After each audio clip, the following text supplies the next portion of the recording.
Good morning. I am Cathy Muyalde, and I am going to discuss about the Food Safety Act of 2013, Republic Act Number 10611, an act to strengthen the food safety regulatory system in the country to protect consumer health and facilitate market access to local foods and food products and other purposes. Article 1 Declaration of Policy and Objectives. This act shall be known as the Food Safety Act of 2013. Section 15, Article 2 of the 1987 Philippine Constitution declares that the state shall protect and promote the right to health of the people and instill health consciousness among them. Objectives. To strengthen the food safety regulatory system in the country, the state shall adopt the following specific objectives. Protect the public from food-borne and waterborne illnesses, and sanitary and wholesome, misbranded, or adulterated foods.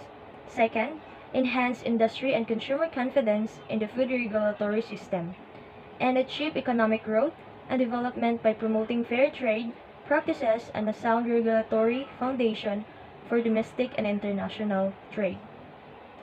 Towards the attainment of these objectives, the following measurements shall be implemented. Article 3 Basic Principles of Food Safety. Section 5 Food Safety Requirements. To ensure food safety, the following general guidelines shall be observed. In determining whether food is unsafe, the following shall be considered. The normal condition of the use of the food by the consumer, the normal condition maintained of each stage of primary production, processing, handling, storage, and distribution. Third, the health of plants and animals from where the food is derived. Of feeds, crop protection, chemicals, and other production inputs on otherwise healthy plants and animals, and the information provided to the consumer. This includes the information provided on the label or any information generally available to consumer. Determining whether food is injurious to health, regard shall be given to the following. In determining whether food is unfit for human consumption, regard shall be given to the unacceptability of the food according to its intended use due to contamination by extraneous matter or through putrefaction, deterioration, or decay. Article 4 General Principles. So Section 6 Food Law Objectives. Food law shall aim for a high level of food safety, protection of human life and health in the production and consumption of the food. It shall also aim for protection of consumers' interests through fair practices in the food trade. Section 8 Protection of consumer interests. The protection of consumer interests shall be geared towards the following. So, the following are the protection of consumers' interests. Section 9 Setting of food safety standards. So, the DA and the DOH shall set the mandatory food safety standard. So, the following are the guide the setting of standards. Article 5 Responsibilities on food safety. Section 13 Principal responsibility of food business operators. Food business operators shall ensure that food satisfies the requirements of food law relevant to their activities in the food supply chain, and the control system are in place to prevent, eliminate, or reduce risk to consumer. Section 14 Specific responsibilities of food business operators. So the following are the food business operators' responsibility. Good day, sir. Good day, everyone. My name is Roselyn, and as for today, I am going to report about the Sanitation Code of the Philippines. Presidential Decree Number 856, Section 1, title.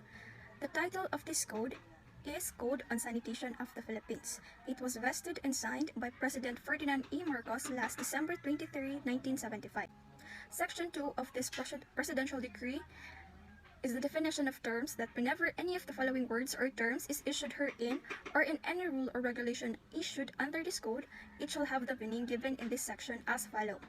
Code Code on Sanitation of the Philippines. Department, the Department of Health. Secretary, the Secretary of Health.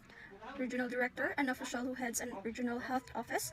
Local Health Authority, an official or employee responsible for the application of a prescribed health measure in a local political subdivision. Health Officer Provincial, City or Municipal Health Officer. Engineer, a sanitary engineer. Section, any section of this code unless the term refers to the other statutes which are specifically mentioned. Section 3 of Presidential Decree 856, functions of the Department of Health is that the department shall have the following powers and functions. First is undertake the promotion and preservation of the health of the people and raise the health standards of individuals and communities throughout the Philippines. Next, extend maximum health services to the people in rural areas and provide medical care to those who cannot afford it by reason of poverty. C. Develop, administer, and coordinate various health activities and services which shall include public health, preventive, curative, and rehabilitative programs, medical care, health and medical education services. D. Upgrade the standards of medical practice, the quality of health services and programs to assure the people of better health services. E. Assist local health agencies in developing public health programs, including medical care, and promote medical and public health research. F. Issue permits to establish and operate government and private hospitals, clinics, dispensaries, schools of nursing, midwifery, and other paramedical courses. Puriculture centers, clinical laboratories, and blood banks. Second to the last is prescribe standard rates of fees for health, medical, laboratory, and other public health services, and perform such other functions as may be provided by law. As for the objective of this code, which is the Presidential Decree 856, also known as the Code on Sanitation of the Philippines, is the improvement of the way of the Filipinos by directing public health services towards the protection and promotion of the health of the people. Relating to the laws and regulatories of restaurants and other tourism enterprises is the Chapter 3, which talks about the food establishment. Section 14 says that no person or entity shall operate a food establishment for public patronage without securing a permit from the local health office. Section 14 is all about sanitary permit. Before to operate food establishment, owners should secure and provide their sanitary permit given by the local health authorities or office. Another is the Section 15 that no person shall be employed in any food establishment without a health certificate issued by the local health authority. This entails that the importance of every employee or staff in the establishment to have their health certificates. Thus, this certificate shall be issued by only after the required physical and medical examinations are performed and immunizations are administered at prescribed intervals. Section 30, which is the food servicing operations. These operations should be in accordance with the following requirements.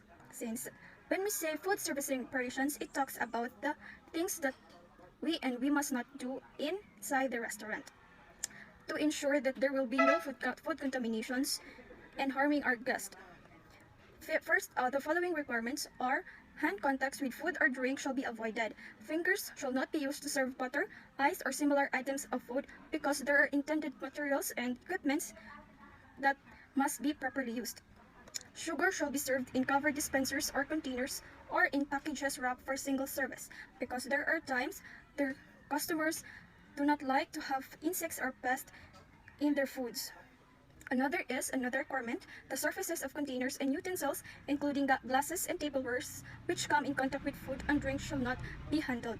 When holding a glass, it should not be picked and carried at the surface. It should be always at the bottom because the surface will be the specific area where the guest will drink from it. So it should be clean as possible to avoid food contaminations and secure the health and safety and sanitation of the guest. Another is disposable cups, plates, spoons, and other single-service containers and utensils shall be purchased in sanitary cartons and stored in a clean, dry place until used. This article shall be so handled and removal from the carton that the hand does not touch the surface which will be in contact with food or drink. So it should be properly sealed, that the hand or it will not be held by any employees, and it should be served in a proper and covered piece. Another requirement in food servicing operation is that clean cloths, napkins, spoon, towels, and other cloth equipment shall be stored in clean places designated specifically for them.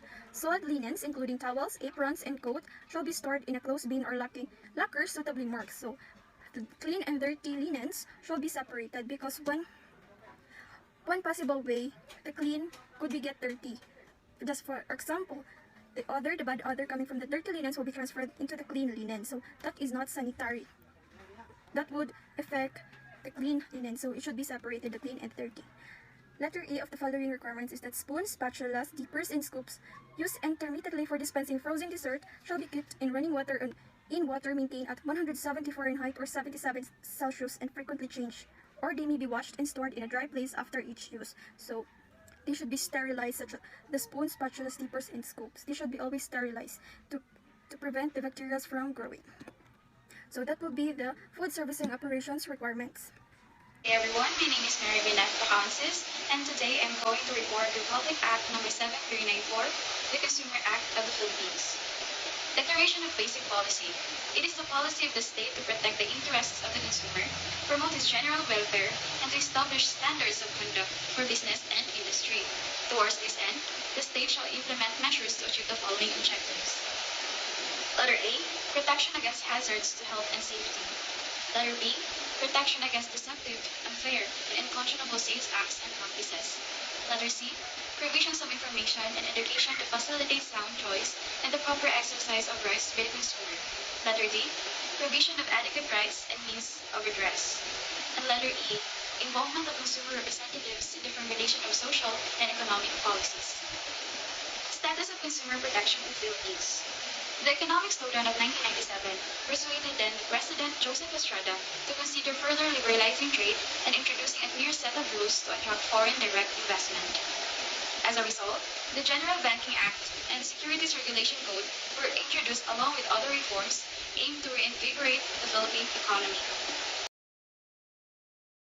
Of terms in the Consumer Act of the Philippines.